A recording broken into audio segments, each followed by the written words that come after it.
Hello and welcome to the Final Girls podcast. I'm Anna Bogutska, co-founder of the Final Girls and your podcast host. Now, what you're about to listen to is a bonus deep dive review of Ari Aster's unclassifiable experiment in cinematic anxiety, Beau is Afraid. Now, horror fans beware, this is very much not a horror film. So if you're expecting Hereditary, if you're expecting Midsommar, don't, because it's not that. What it is an absolutely hilarious, nightmarish, comedic odyssey. I'm joined on this episode by my friend and friend of the pod, Becky Darke, to dive as deep as we possibly can into the myriad of layers and worlds that comprise Beau is Afraid. Now, there is simply no way to speak about this movie without going into intense detail, so consider this your spoiler warning. Although I don't think you can actually spoil Beau is Afraid, really. The film is out in UK cinemas today, and honestly, give yourself the treat of a 3-hour big screen anxiety opera. We're making an exception with this one, but if you're interested in more of our deep dive reviews, we publish them every week over on the Final Girls Patreon, which you can find at patreon.com/thefinalgirls. And with all of that said, please enjoy our take on Beau is Afraid.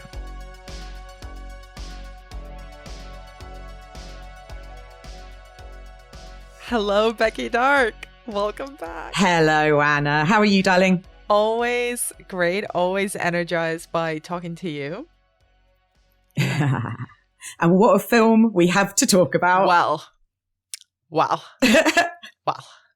I mean, I've said this already in the introduction, but anyone who tunes that out, just know there is no way to talk about Beau is Afraid without going into every single detail of the film. So if you haven't seen it, we're going to talk about the entire thing.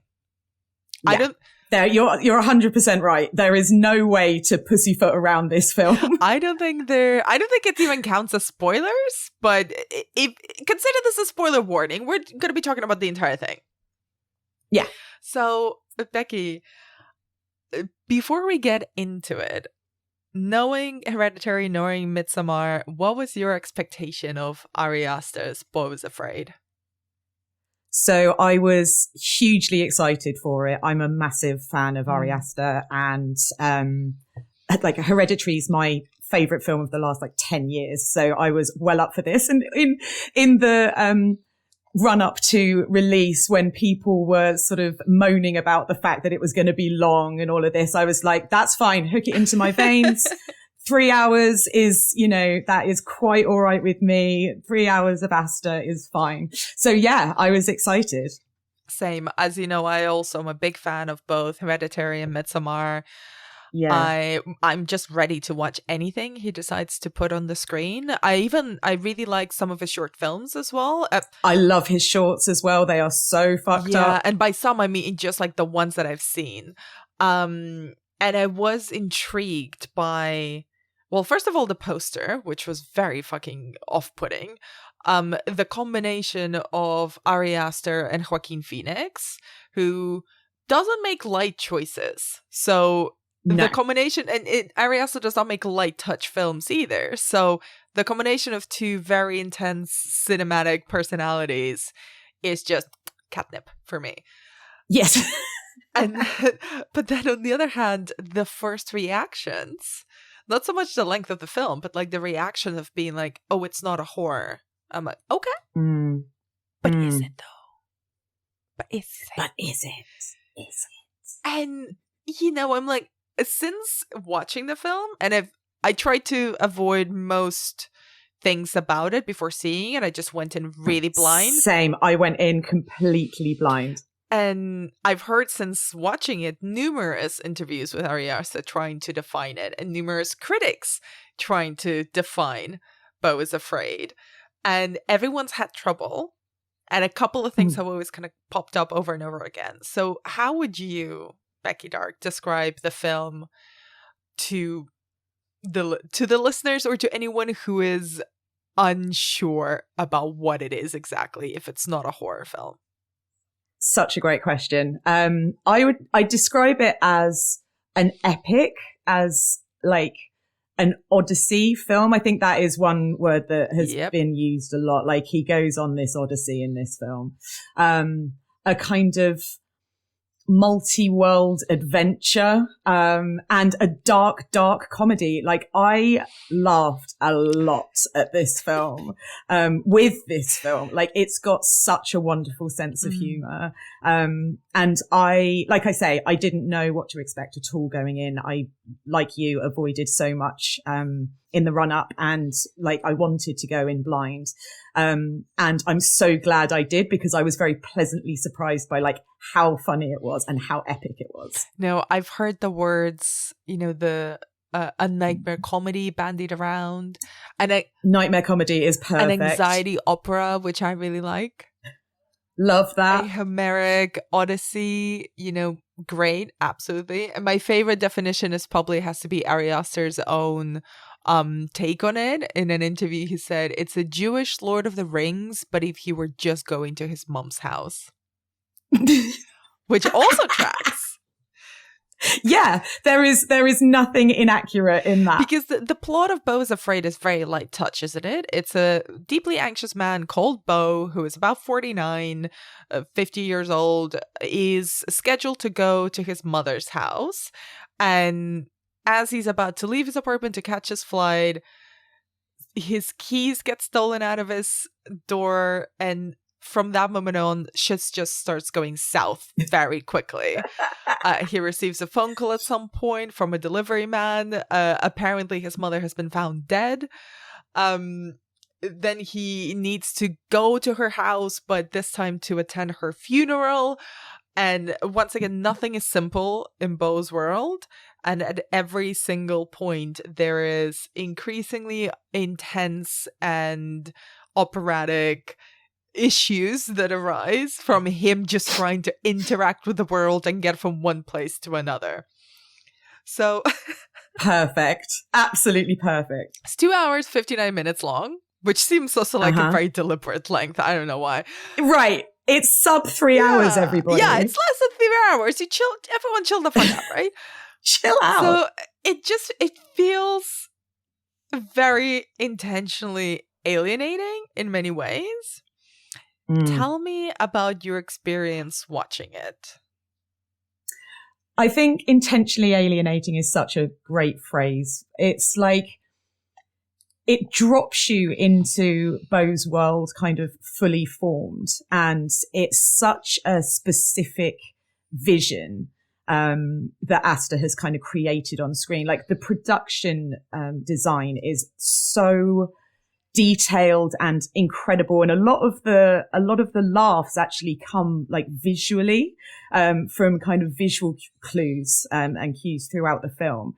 So things like he's got like ready meals. He's like a lonely man, right? He's a bachelor who lives in this amazingly designed sort of small apartment in this really weird kind of threatening neighborhood in an unnamed city. And it sort of the film drops you sort of into this world fully formed, and you sort of learn about it very quickly through Beau's interactions with the world around him. But some of the visual gags, like his ready meals in his fridge, is like, it's called something like Oh Loha, and it's like the perfect match of Hawaiian and Irish food. Like, just like, and then there's incredible graffiti, like in the lift and on the walls in the neighborhood. And like, I've read, interviews with Aster as well. And this story and this world has been something that he's been kind of creating for years. It was, at first, he was sort of thinking of doing it as his first movie. So it's been like gestating for years. And I think that's what makes the world that we get dropped into like so rich. So, I mean, my experience was kind of awe-inspiring. Like, I just felt sort of swept along with this story. there were times when I felt the length of the film, but never to the point that I was kind of clock watching or, you know, sort of drumming my fingers or anything. And I think that the film needs that length to kind of give this story, like room to breathe. And as you sort of move with Beau, like through these different scenarios and kind of different worlds, the length of the film like allows you to do that with enough room and space to kind of like explore it with him. Like I loved it. I really, really enjoyed it. No, I mean, I loved it too. And I loved the experience of watching it, because there is a point where, at least for me, the expectations dropped. You know, I went in and even though I knew it wasn't going to be a horror film, like I let that go pretty early on, but I had no idea what it was going to be. And about, I think, 20 minutes in, all the expectations just dropped away. And I was in a press screening, and I was taking notes, and I was also kind of middle of a front row, which is my favorite way to sit if the screening room allows. And it was just enveloping. It was fully enveloping, and it's a film that I think demands your attention. Like, if you're just kind of half watching it, it will be irritating. It will be. And you will miss so much. Like, it's so dense and full of like detail. Oh, yeah. All of which, you know, like you say, commands your attention. The cacophony of chaos in the first world, in this city where Beau lives, was insanity. It was like one of those Find Waldo drawings, but everything was moving in all different directions, and just kind of the intensity of this world is this overwhelming sense of, you know, everything outside of your one square flat that feels safe, even though it's kind of derelict and kind of shit and kind of like just gross and disgusting and not appealing or cozy in any way, but everything outside of it is like so much worse, and all the details of how much worse it is are just, you know, there's posters on the walls, all the businesses have different names, there's all these different like people on the street, like this almost choreography of excess that is happening on the street as Beau is trying to navigate it just to get back to his ready meal. I was like, oh, okay, everything is in my throat constantly, and I just need to be swept with the film. Exactly. And so let's talk a little bit about Beau, because we spend the entire film with him, and really in his head. It's almost like from his point of view, at least emotionally, even though we jump through these different worlds, these like 6 very visually distinct worlds and kind of almost, you know, sets. How would you describe Beau? And also, I mean, for a man who's so mediocre, why is he so watchable? He is mediocre. He's sort of lonely and vulnerable, and you know, the title of the film is Beau is Afraid, and he's anxious and paranoid. And you're right, we spend the film kind of in his head, really, or looking out at the world through his eyes. And Joaquin Phoenix like embodies this vulnerability and just absolute sort of panic and desperation at all points of this film. He's not a man who seems to be at peace or able to be at rest at all. Like, he's constantly like moving, so sort of like emotionally moving all the time, and just desperately trying to kind of negotiate and navigate this world that he inhabits. And yeah, he's mediocre is the perfect word. But he is so watchable because, I mean, firstly, because of Joaquin Phoenix's amazing performance. You know, he just really embodies as well.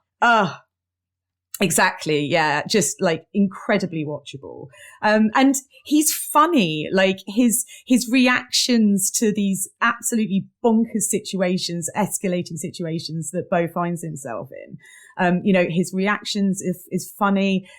He's sweet in places as well. And I think, again, this idea of the length of the film sort of giving you room to breathe. It gives Beau room to breathe, and it gives us an opportunity to kind of get to know him. And by the end of the film, I was a fan. Like, I'm a fan of Beau. I'd hang with him. Oh my God. Yeah. I could not imagine anything more stressful and disappointing. Really? Which probably tells you not to jump ahead who I align myself with in this film. But, oh, yeah. But actually, like, there is no... Like, disappointing is a really pointed word, but there is actually, you're in Beau's head and you can empathize with him, and he wears his anxieties on his sleeve. He is a ball of anxieties, and I particularly love Aster's cinema because it is a cinema of anxiety. Like Hereditary, Midsommar, Beau is Afraid, they're all told from a point of view of someone who has a basket full of anxieties that is just like jumping out everywhere.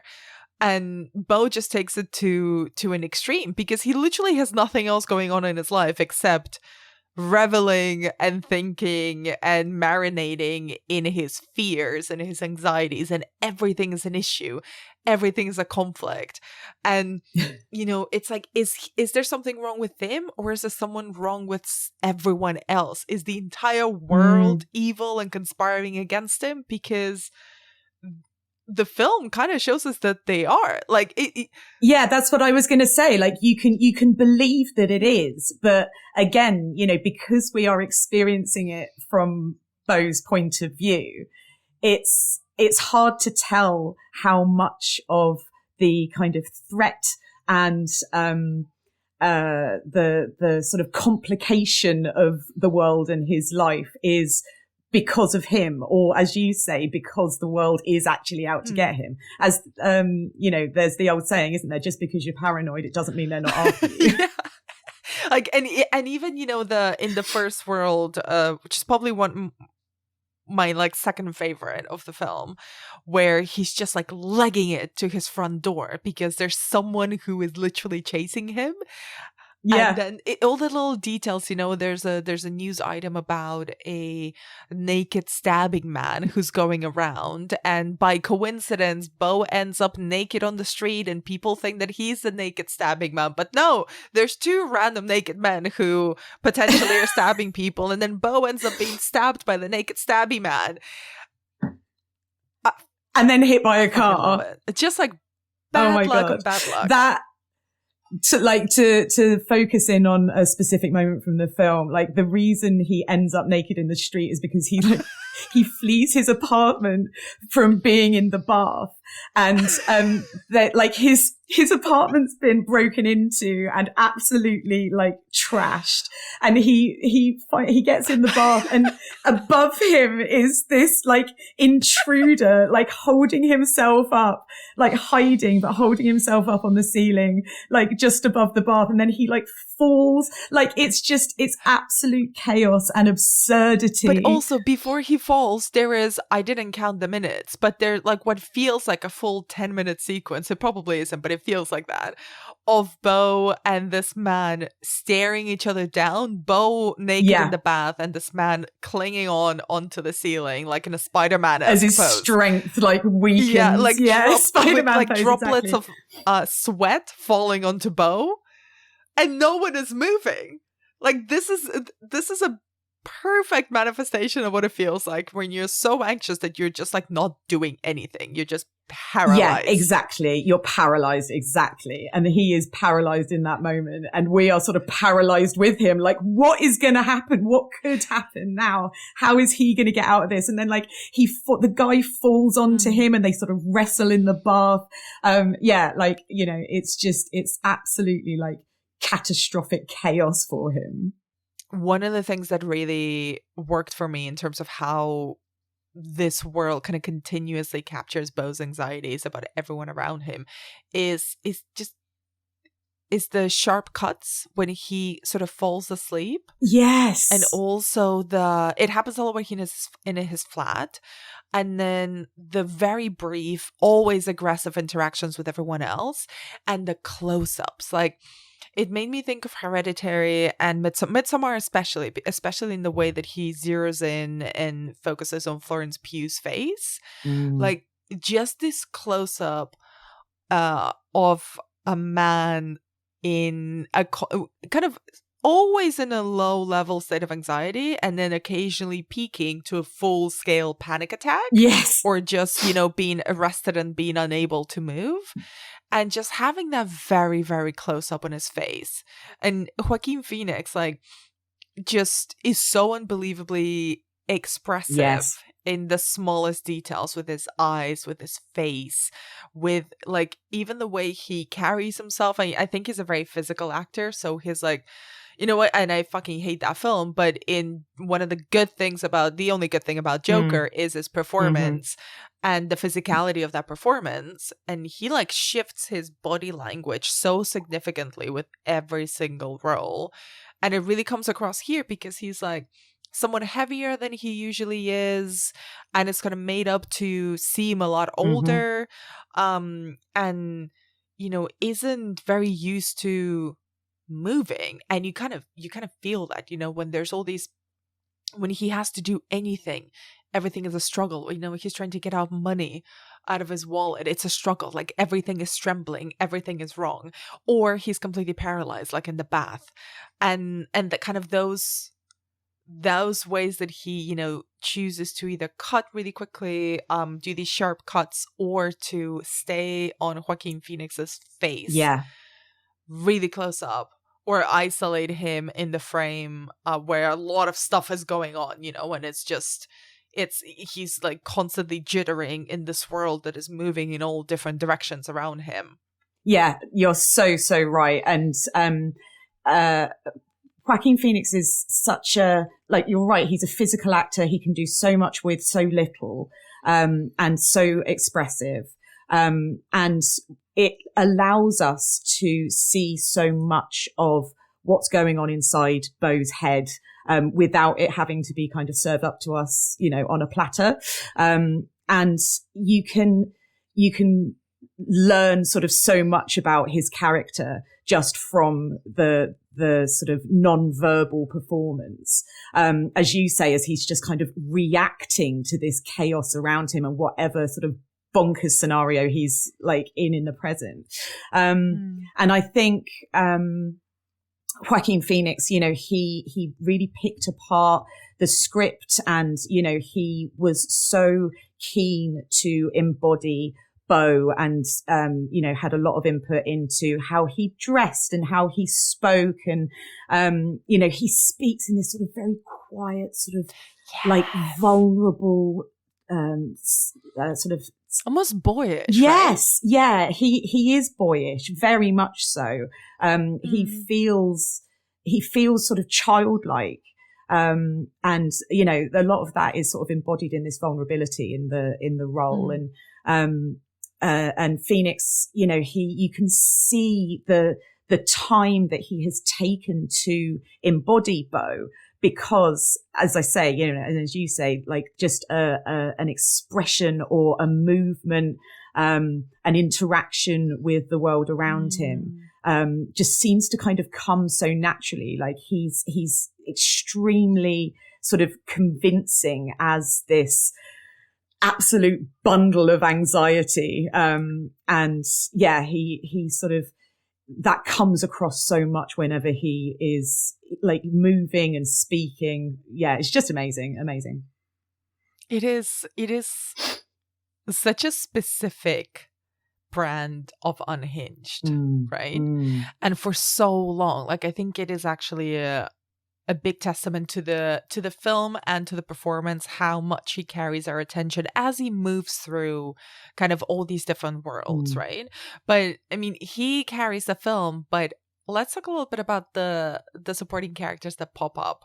Not his mom yet. Okay. We'll get to mom. The The mother of it all later on. But I mean, every single time someone popped up in the cast, you know, you've got Nathan Lane and Amy Ryan as these like this like random couple that run him over with a van and then take him in and embroider some silk pajamas, which, as an aside, you can now buy from the A24 gift shop. Of course you can. Of course you can. Of course they are.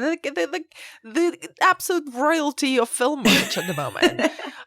You've got Parker Posey turning up as his like long lost teenage love. You've got Dennis Menochet. What the fuck? As like a like unhinged army buddy of the dead son of Nathan and Amy's characters. You've got Bill Hader showing up, but not really, as the delivery guy. Yeah, that was such a random like little cameo. What? So, like, what do you make of the... of course, you've got Haley Squires pop up as well in one of the worlds, you know, in the moment where he encounters a theater troupe in the middle of the forest. So these are... When it all suddenly goes animated. Yeah. So what do you make of the random and randomly excellent supporting cast of the film? Yeah. I mean, they just add so much richness to the film. You know, everybody is, you know, hugely like quality actors and actresses. They bring so much weight even to these sort of smaller, like ancillary characters. It absolutely sort of helped to sweep me along with you know, with these sort of, again, sort of chaotic, but they're sort of always on the periphery of his world, and he is just sort of being influenced and sort of put upon by all these people. You know, he gets hit by a car and ends up in Nathan Lane's house, and he's a doctor, and he's put like a ankle tag on him, and all Beau wants to do is get back to his mum. But you know, this couple are. We spend a fair amount of time with them. They are absolutely unhinged. And that all, like, when he throws himself out of a plate glass window to, like, escape them in the end. And then he's, like, pursued by the sort of ex-army man. And then Jeeves. And then into the woods and, you know, this troop. And it's so rich with these characters, and everybody he encounters brings like so much to, again, just like arrest your attention. What have we got now? Where are we going to go with these like nutters, you know? It's never distracting though. And I appreciated that. Like, I think it's really fine-tuned casting, where I think perhaps Bill Hader was the only one that I found was like, wait, what? Yeah. What? What? That decision did bring me out of it a little bit. Yeah, but it's also something that I kind of like about this. You know, it's a weird film because you can compare it to a lot of other films, and it has been compared to a lot of other films. You know, A Serious Man, the Coen Brothers movie, After Hours, the Scorsese movie.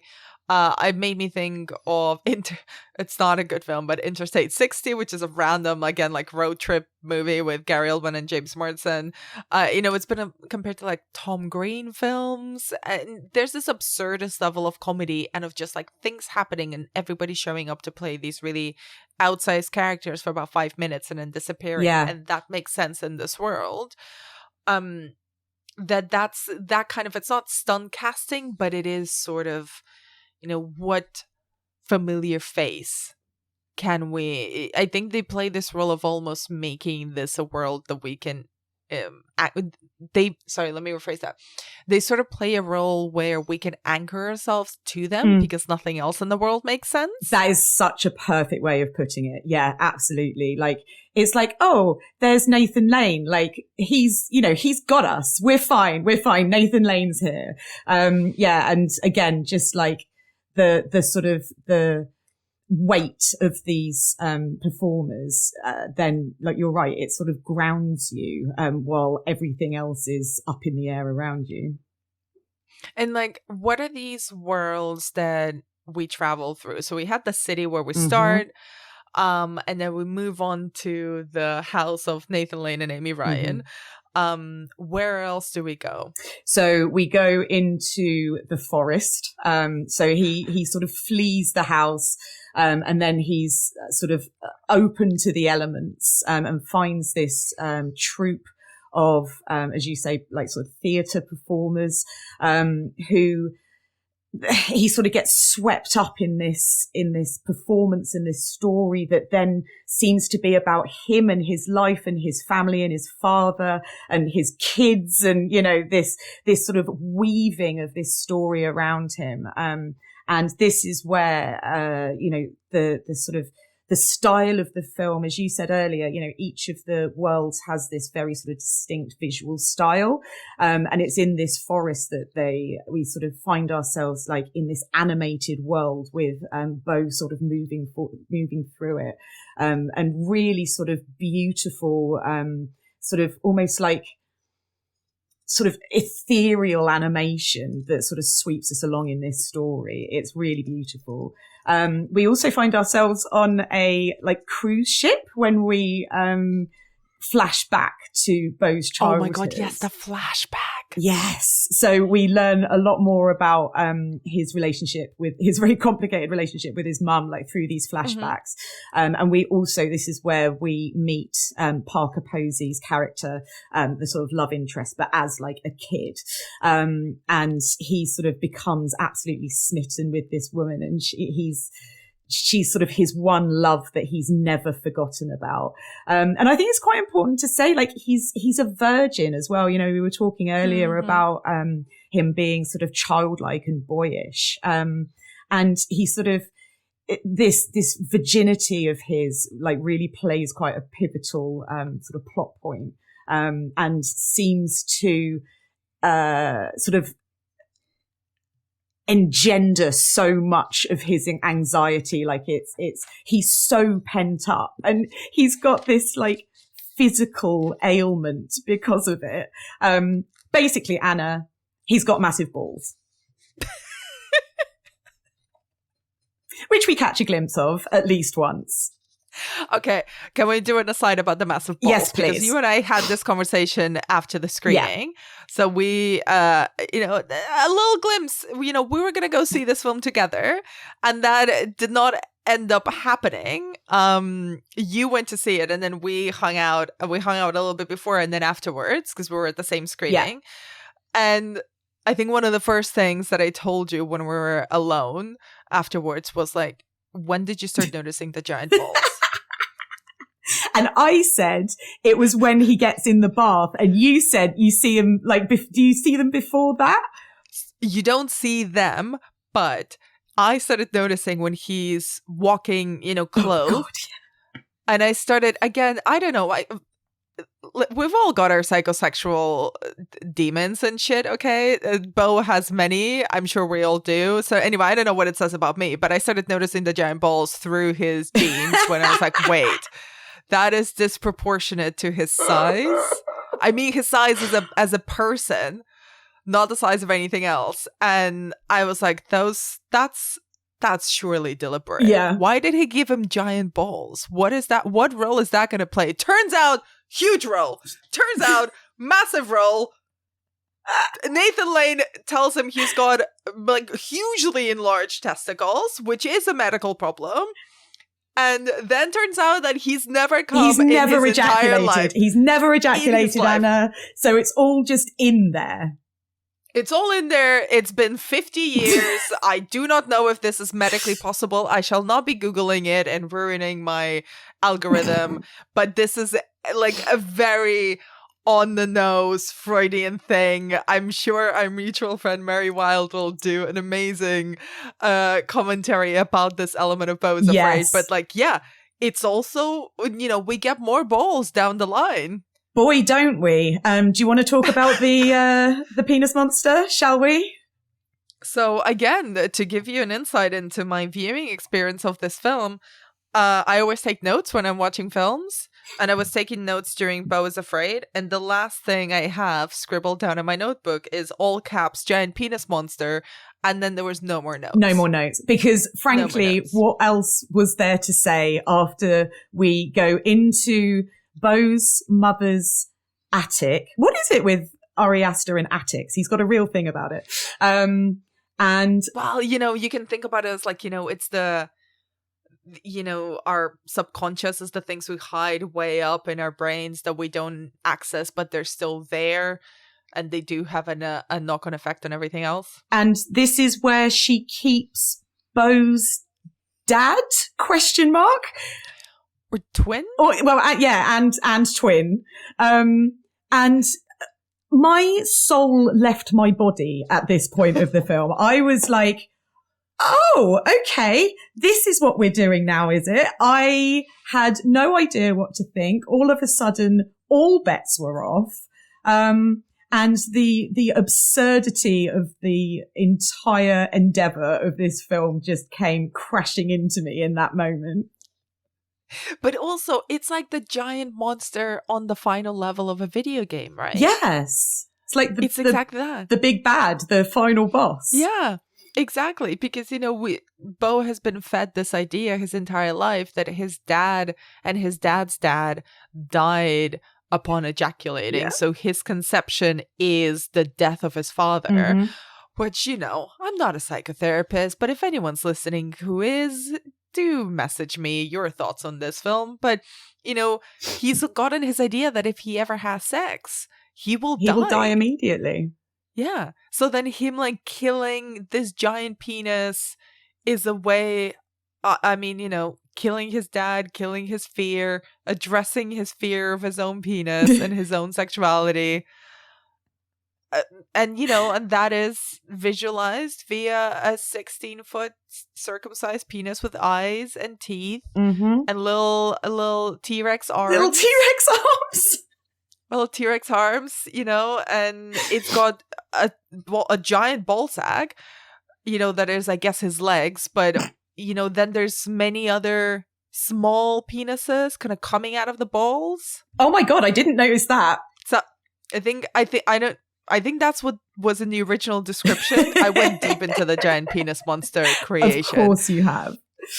And yeah, one of the designers, Steve Newburn, described kind of the original sketch that Ari Aster drew for him, kind of as a visual reference point. Yeah, and he said there's a sack with numerous smaller penises protruding like udders. Oh, which, I didn't need the word udders right then. If that's not going to turn you gay, I don't know what is, because I'm like this close to never sleeping with a man again. Yeah, no one needs penis udders. No, no, thank you. So, but what did you think at this moment? Obviously shock and awe, but kind of what did it do to this film for you at that moment? Nothing. As in, no thoughts, just vibes. Yeah, I think it's part of the Beau is Afraid is experience, right? Just let yourself be swept away. Exactly. And you can, I'm sure someone will overinterpret this and overanalyze this, but also one of the things that I got from it is kind of an instinctual kind of let's go in this direction thing. Mm-hmm. And there's many details, many elements in the film. And then there's just giant glaring dick and balls jokes where I'm like, okay, I find it funny. Yeah. This is funny. It's funny. There's nothing funnier than a penis, and this has got a lot of penis.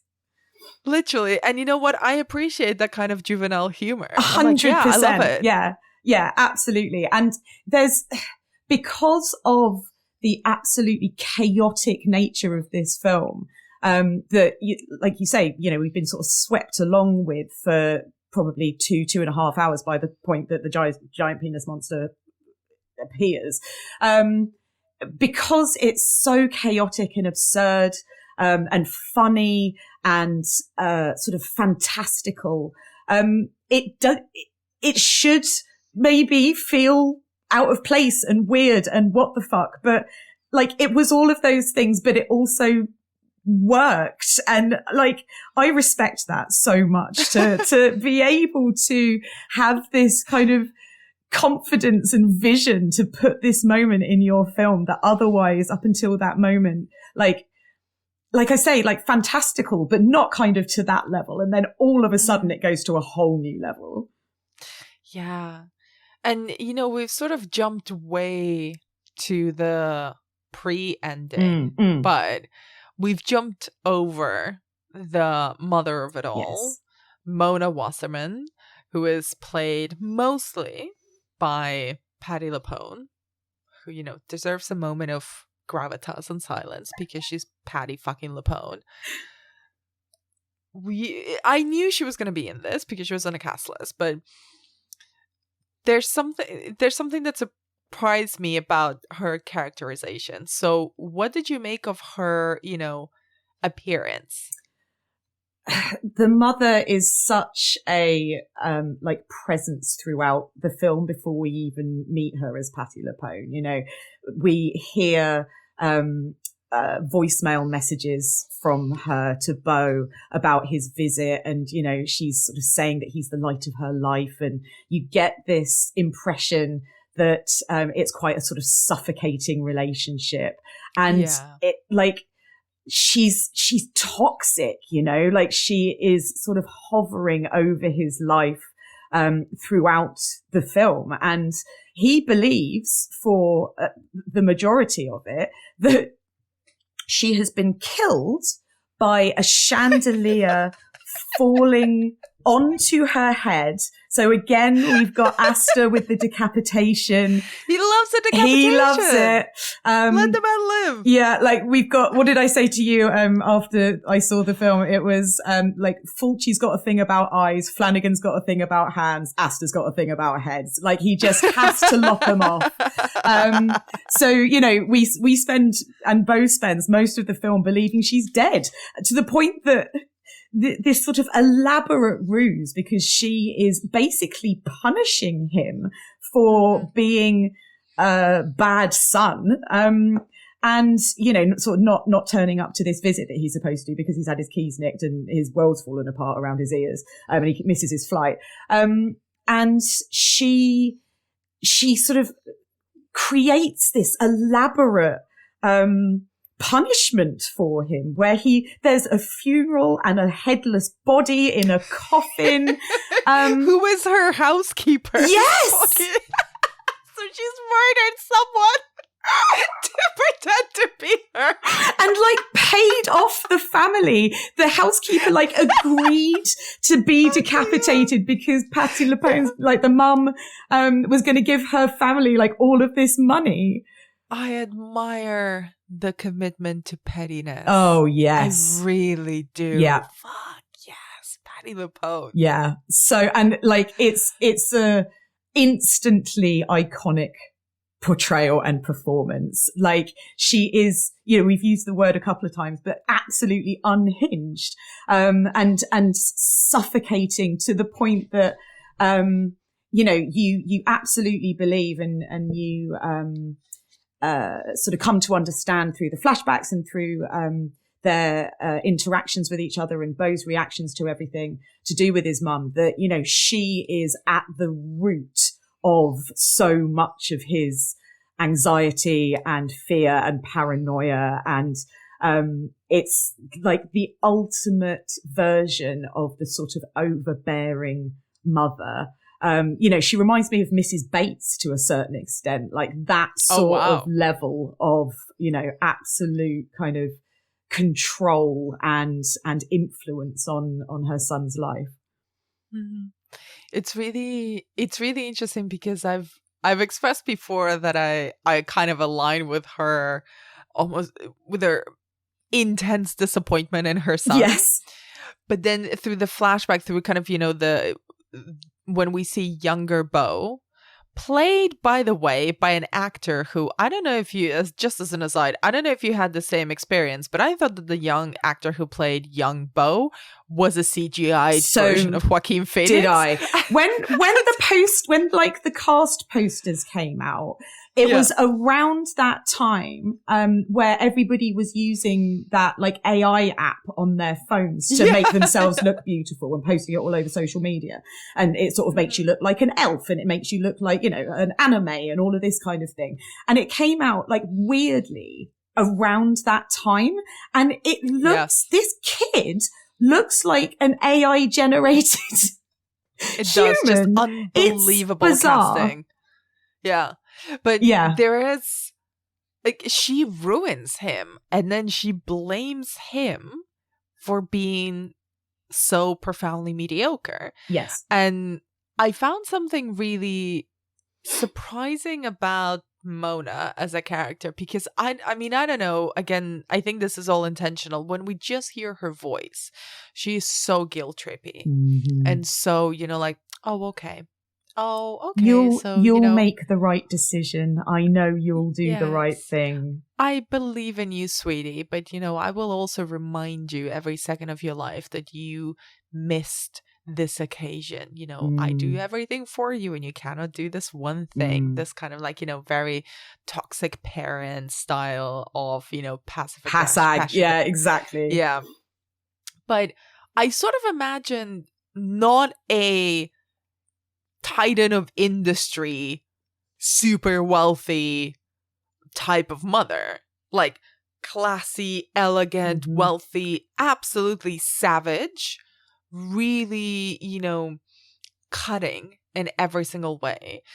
I genuinely had kind of a sort of, you know, perhaps damningly, a kind of an image of an overbearing kind of housewife. You know, I kind of imagine like a female version of Beau, but, you know, just stuck in his head or stuck on his back. Yeah, totally. And I know exactly what you mean, because you almost expect, when you hear her speak to him, you almost expect her entire world to revolve around her son. Yes. You know, that he is the one thing that she focuses all of her attention on and all of her energy into. And so that is why it's such a, you know, an absolute sort of outrage that he hasn't made it home for this visit, because, you know, she's sort of all encompassed in him. But it's not that. She's got this entire kind of exterior life.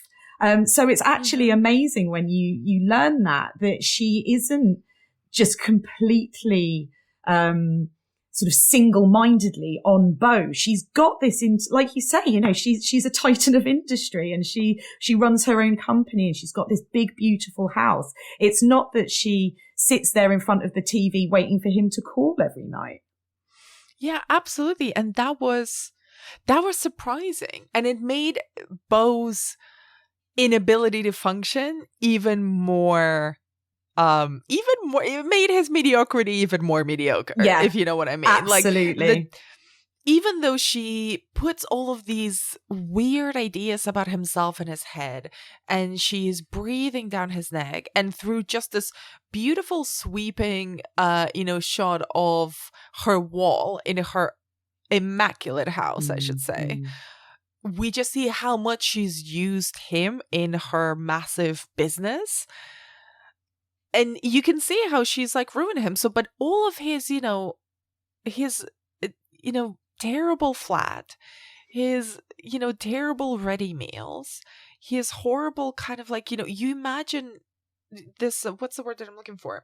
This like almost like derelict existence that he lives. You're like, but you grew up there. Yeah. With her. Exactly. It's almost like he has sort of actively rejected that sort of life and, you know, her influence, but at the same time is still completely bogged down by it. So he's even failed at like rejecting it because he's still completely under her influence. Yeah. And it's that scene when she appears very much alive while he is losing his virginity in her bed to the tune of Mariah Carey, with Parker Posey, who plays the older, you know, the adult version of his teenage crush, who suddenly appears and is a former employee of his mother's. And I don't know how to describe this. His worst fear does come to pass, but not in the way that he expected it, because he good for him, he comes, but he doesn't die but she does on top of him. Yeah. And it's one of the best sex scenes I have ever seen on film. Yes. It is perfect. Always Be My Baby is playing in one of the most audacious, on repeat. One of the most audacious and perfect needle drops that I've ever heard. And this sex scene is so like real and touching and sort of tender, but also like cringy, as sex often is. And you were talking earlier about, these close-ups on his face, and you're just with him all the way through. It's this woman that he's been in love with since he was a kid. All of his dreams are coming true. The sex seems to be going kind of okay. He comes, he doesn't die. And then the camera pulls out or you sort of go to a wide shot, and she is in full rigor mortis on top of him. Mid-orgasm. Honestly, I died. And then this is the moment that, like, the mum comes in. Oh, it's so perfect. I would want to see this film again for many reasons. But the primary one is to just pause. If I see it on home entertainment, pause on Joaquin Phoenix's face as he sees his mother watching him have sex and have a dead woman's body on top of him while Mariah Carey is playing. The disappointment in her face. Oh my God. She is absolutely like, she's devastated with disappointment. Like, and absolutely not surprised either, because she's like, you know what? I fucking knew you would do this. Yeah. In my bed. With my pink sheets. Oh my God. It's just perfect, Anna. I loved it. I absolutely loved it.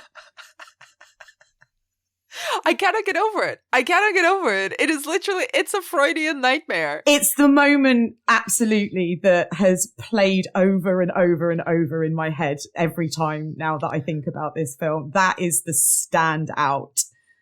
And I have to say, Patti LuPone's performance, when she appears, this is the first time we see her in like full Patti LuPone. She looks incredible. Yes.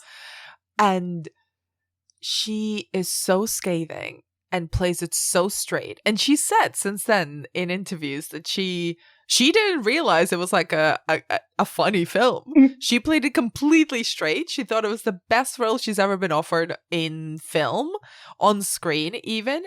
And you can tell like the absolute intensity of her performance. The dedication to this part is like it rolls off of the screen. She is phenomenal in this role, especially in that monologue. Oh my God. So what did you think of Patti LuPone's Mona and her just,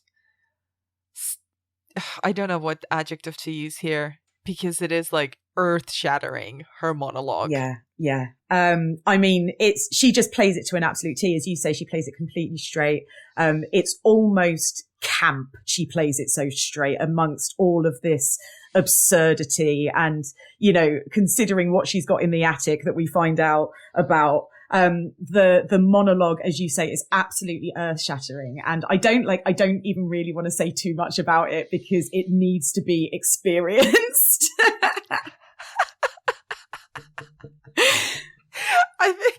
I think that monologue deserves a trigger warning for anyone who has a complicated relationship with their mother, because holy motherfucking shit. Yeah. It's like scathing is right, and just like absolute, like she pulls zero punches, and you can every line of it feels like a hammer blow or like an extra pin being put into a voodoo doll or something. It is just it's like the writing is unbelievable and her delivery is absolute perfection. It's just perfect. I loved it. I genuinely loved it. I don't think I could breathe. No, exactly. You're just wrapped by it. And there is something as well deeply sad about the entire film. I don't know if you got this vibe as well, but it was this thing of, especially in the animated world, you know, an animation that was done, by the way, we should say, by Cristobal Leon and Joaquin Cothinha, who apparently directly asked to contribute to the film after he saw their film La Casa Lobo from a few years ago. And we see kind of this imagined, alternative life for Beau, where he has a wife and he has two sons, one of which played by Michael Gandolfini. Good to see him again. And, you're like, oh, fuck, but this will never be. And it's deeply tender and really sad, this brief glimpse of a life unlived by this man. I don't know, did you get this kind of sadness throughout the entire film? Absolutely. There's a real melancholy to it. And, because like I say, I did find Beau likable. Like, that sounds so ridiculous considering he's, this just shell of a man. But I found him likable and I empathized with him. And it feels like a film that is exploring missed opportunity and, as you say, sort of potential untapped and lives unlived. And the animated sequence and this sort of alternative universe, that we get to glimpse is something that I think you believe that he would have wanted for himself. And it's presented to him externally. It's, this is a moment of the film where actually you are brought away from Beau a little bit. You're not sort of experiencing so much, sort of through his, pent up anxieties and his, interactions with the world. It's more, it's this story that's being told to him while at the same time he's kind of existing within it. It's really cleverly played. And I think for me, the melancholy really came away from like, he would have, like, this is the life that he would have wanted for himself. But it's almost like he couldn't see that for himself. It has to be like shown to him externally. You make a really interesting point there, because Beau is not a character who wants anything. He doesn't even want to go and visit his mother, but he has he's always... like you say, he's paralyzed, right? He's just absolutely in this sort of state of status quo, and he's got no ambition or desire or interest in changing that. He's so static, and he's only responding to things that people ask of him, not of things that he's never really guided by a want of his own or a desire of his own, which is, usually you'd think, oh, that's a really static kind of character. Why would I watch this character not really want to do anything for 3 hours? And yet, because everything keeps moving so quickly around him, he's never actually standing still or standing in place for too long. This is it. The whole film is this static, stagnating man. And he's... That's a great word for him. He's...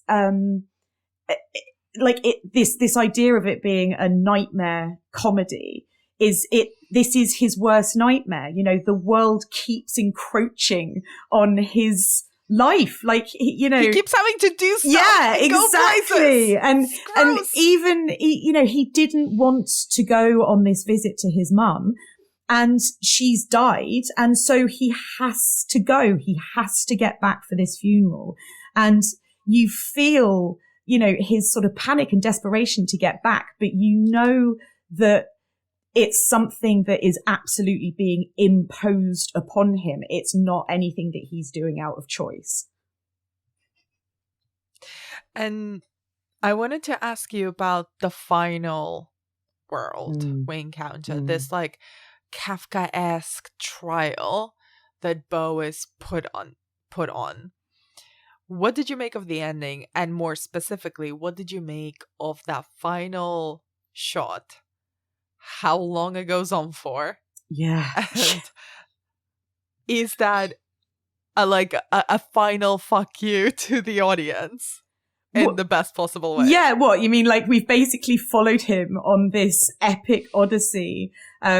He's sort of discovered things about himself and his life, and he's had so much external influence sort of making changes to his existence, and he just sinks. Like, he sinks and dies, and that's that is it. I mean, I think it does feel like a fuck you to the audience. It feels like a fuck you to Beau. A fuck you to Beau. And it's almost like his mum's like ultimate victory. You believe that, like, I can't imagine for a moment that this character of the mum is going to grieve him for a moment. Like, I believe that she's going to be satisfied by that ending. I mean, is it reality? Is it Beau's head?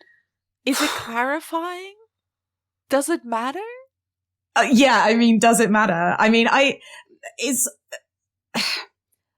it's as reality as any of his worlds are. And, if this is a film that we watch from Beau's perspective, then, maybe it is just that he sinks within himself and, gives up. That stagnation is finally too much for him. And, he's lost the love of his life. His mother has sort of revealed these secrets to him. And he finally just sort of cracks under the weight of his fear and anxiety, all of which seems to have come true. It's his worst nightmare throughout the entire film. And all of, this is the thing. All of his anxiety and fear is kind of warranted.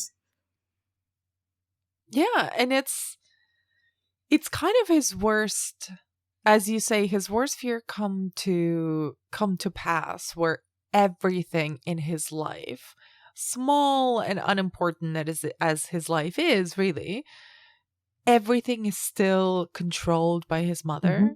Everyone down to his therapist is on her payroll. Yes.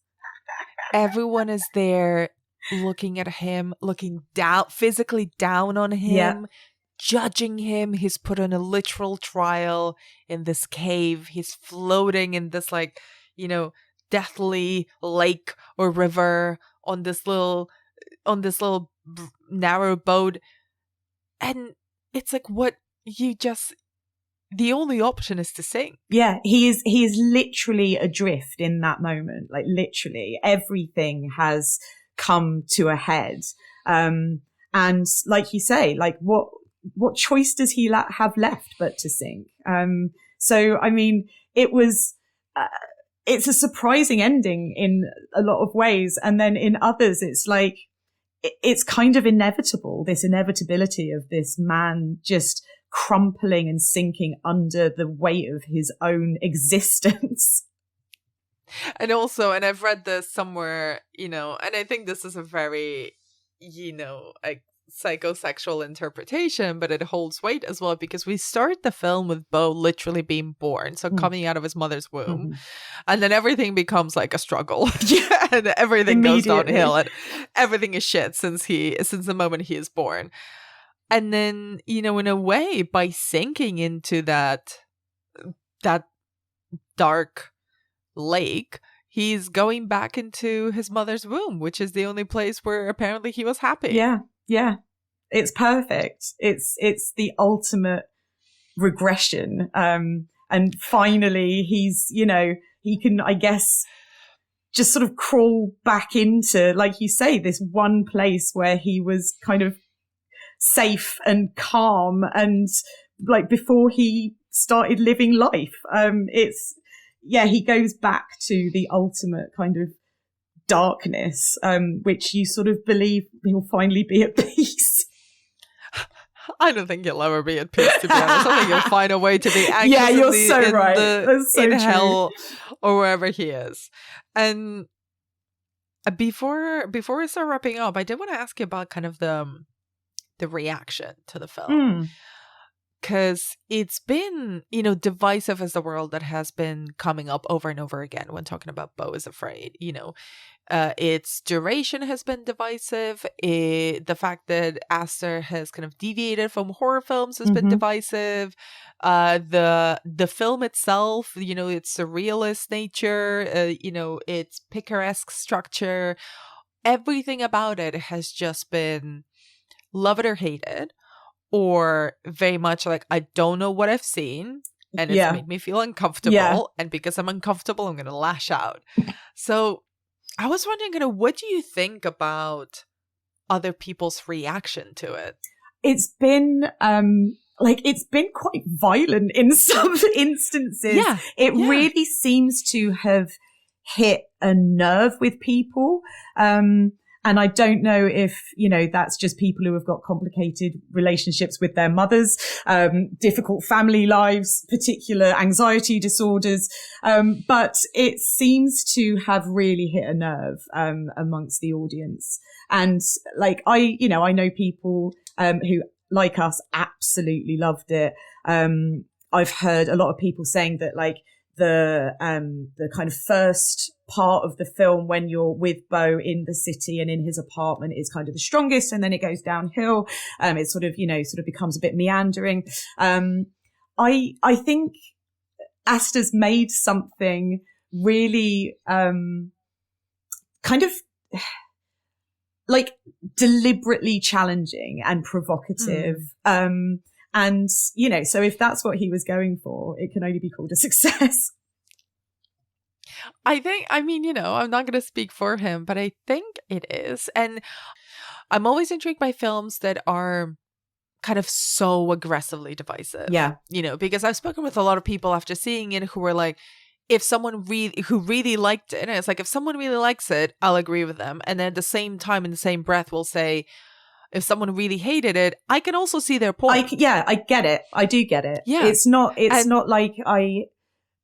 Hereditary, if you don't like Hereditary, in my opinion, you're an idiot. Whereas if you don't like Beau is Afraid, I can understand why. Yeah, I can see it. Yeah, I can see it. And, one of my favorite bad takes on Twitter, and I think I sent you This this is incredible screenshot because it's so idiotic. Someone tweeted very early on in kind of the US release campaign of Beau, I don't suffer from anxiety and I have a great relationship with my mom. Oh, good for you, dude. Yeah. So Beau is Afraid didn't work for me, which is to say it's a film that makes zero outreach to its audience. Viewers who share its wavelength will adore it. Everyone else will find it less than useless. This, I just want, it's a bad tweet, okay? Yeah, bad tweet. In the immortal words of Kendall Roy, it's a bad tweet. But it's the conception that you have to be able to relate personally to a film is stupid. You don't have to. That's not how art works. No. And the other thing, I was thinking about this after I saw this film, of this thing about someone who has had such a quick rise and has been so successful so quickly with his first two features, and has kind of aligned himself with a genre that has had a lot of success in the last decade. I can almost smell a certain viciousness in the reaction to the film that I think has more to do with a resentment towards Aster's success than it has to do with Beau is Afraid as itself. Yeah, interesting. When people are sharpening the pitchforks before they go and see it, and then whatever it is that they see, they will just start poking at it. Right. It's almost, this sort of instinct to tear something down because it's successful or has become popular. It's such a contrary way to approach film or art. And, I think there probably is something in that people almost wanted to hate this film. And then it gives a fair amount, if you go into it wanting to dislike it, as we say, we can understand why people maybe didn't get on with it. And so it sort of gives you a fair amount of material to hang this dislike onto. It kind of swings for the fences and is, absurd and surreal and really long, and these are all it gives you all the things. It gives you so much ammunition. Yes, exactly. That's the word. But yeah, I do think that we bemoan all the time in kind of in film world that there's not enough sort of mid-budget movies for adults, movies that are demanding. And then we get one and we're like, well, not like this. Yeah, exactly. That's not what I meant. What I meant, like a mid-budget movie for adults about adult themes and that demands, an active engagement from its audience. Like, that's not what I meant. I meant like the other way. Yeah, exactly. Yeah. People sort of slagging off the homogenization of cinema, and, getting cross that there aren't original stories and everything's a remake or a sequel or a reboot or, and then you get something that's truly original. And people are like, no, I don't know. It's too much. Yeah. And I really respect, I have no idea what he's going to do next. I think he's doing a Western. Fuck off. Seriously. That's what I heard. Oh my God. The Western's making a comeback with Pedro Almodovar's Strange Way of Life, Ari Aster's Untitled Western. I'm into it. Great. But I do love filmmakers who, when they're given the keys to the kingdom, they say, I want to throw everything at the wall. Yeah. I might not get this goodwill again.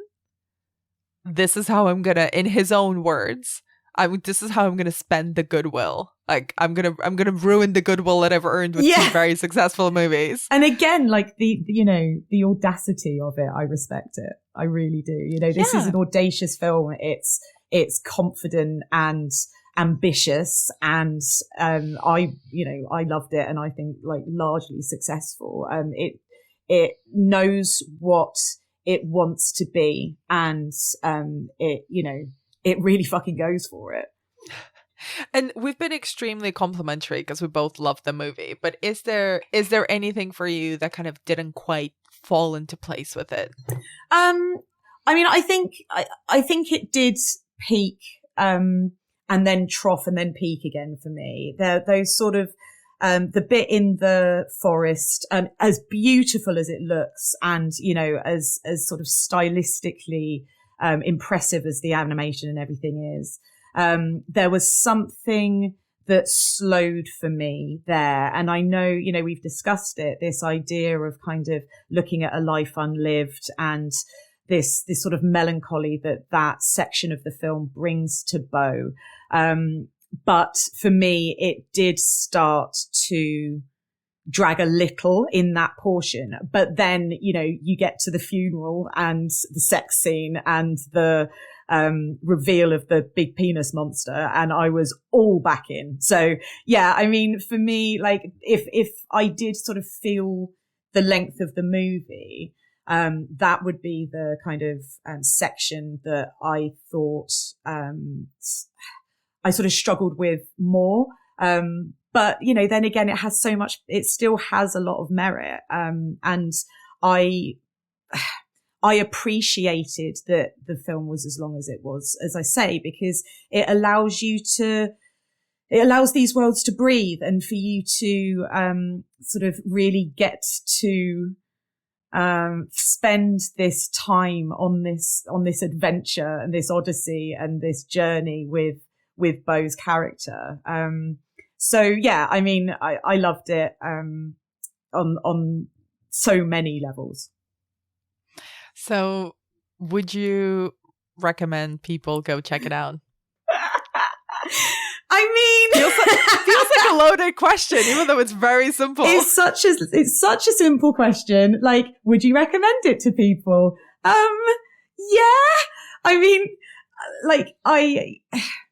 I love this sort of dark comedy, and I think there is something in this film that anyone, except that dude who did that one tweet that apparently it offered zero to. I think it's got something to offer everybody. It is, I can understand why it's divisive, but I would like recommend like giving it a go and making up your own mind about it. Maybe go in with, I would go in 100% blind the way we did, which, you know, if you've listened to this, hopefully you've already seen it, because otherwise we've completely trashed the experience for you. And at the same time, it will not make sense if you have not seen the film. Nothing we have discussed over the past hour and 15 minutes will make sense. So true. If you do not have this film as a reference point. So true. Yeah. So yeah, I mean, yes, the short answer is yes, I would recommend it, because I think it needs to be experienced. But I don't recommend it as a film that everybody is going to come away loving. It's a good way to put it.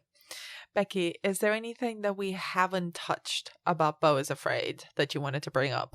We've talked about Always Be My Baby. We've talked about the giant penis monster. We've talked about the headless housekeeper. We've talked about the best sex scene that I've ever seen. So no, I think we've done it. We've talked about the dude above the bath, which absolutely slayed me. Absolutely. We've talked about Dennis Menashe appearing and running through the woods. Incredible. Like high on a killing instinct. We've talked about Bill Hader's appearance. Always welcome.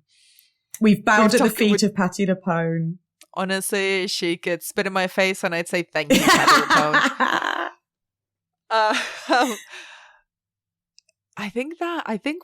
We could talk about Beau is Afraid for 3 hours, but frankly, I think I need a dedicated session with my therapist about it before going any deeper into it. I'm like genuinely exhausted. There were things that you asked me at the beginning of this chat that I was like, I don't know how to answer that. Like literally, you know, this film defies analysis and explanation to a certain extent. And I found this really hard, dude. Oh no, I'm sorry. No, like that is a compliment to the film. I would say that is a compliment really to the film. It's been as fun as it always has, and I've absolutely loved it. But like, it's a difficult film to dive back into. You know, it's a film of giant balls in every single sense. Yeah, it really is. I don't think I have anything else to say at the moment.